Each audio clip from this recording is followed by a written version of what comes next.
For centuries, people around the world have celebrated St. Patrick's Day with parades, drinks, and a whole lot of green. We start by having drinks at 8 a.m. Because my ancestors are Irish and it's lots of fun. 10 o'clock we have more drinks. We have ham sandwiches, we have Irish soda bread. It's a religious holiday for me. You don't like it? Although St. Patrick's Day has become widely secularized over the centuries, it originally began as a holy day. The origin of St. Patrick's Day would be the death day of the saint, the day of his entry into heaven, his feast day, the festival of that. Feast days were annual celebrations in which Christians remembered their chosen saints. It is the liturgical veneration of the death of that person, the memory of what he did. It's associated with the places that he visited, founded, allegedly or otherwise. Patrick's feast day was first observed locally by his own followers in Ireland. They kept his memory alive. They're the people who preserved his writings.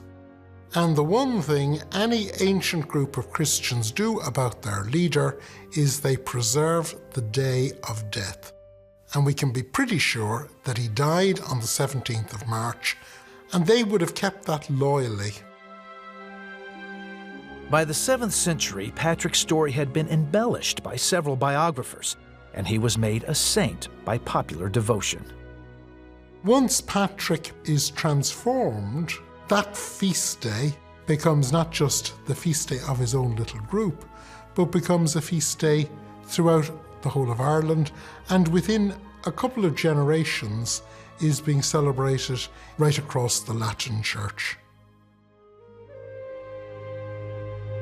In 1631, Pope Urban VIII added the feast day to the official calendar of the Roman Catholic Church. After that, the 17th of March also became a civic occasion that was celebrated with shamrocks, green clothing, and local fairs. The parades we see today are not actually something that started in Ireland, but rather something that started in the US. The earliest recorded St. Patrick's Day parade was in New York in 1766, 10 years before the signing of the Declaration of Independence. The day of St. Patrick, patron saint of Ireland, was ushered in at dawn with fifes and drums, which produced a very agreeable harmony before the doors of many gentlemen of the nation and others. Some scholars believe that these celebrations of Irish identity were actually encouraged by the British Army, looking to recruit Irish Americans. It becomes a big holiday when suddenly markers of distinctive Irish identity become necessary. And Patrick is a suitable marker because he's a saint, it brings in religion, it's not political, and so it's a suitable day for Irish in America to have an identity day. Over the next 2 centuries, St. Patrick's Day evolved into a holiday celebrated by people of all cultures. People like things, places, and dates which will foster memory. Having days we hold in common allows us to, in a very nice and safe way, say, I'm different to you, and yet we can have a party and you and I are somehow linked together.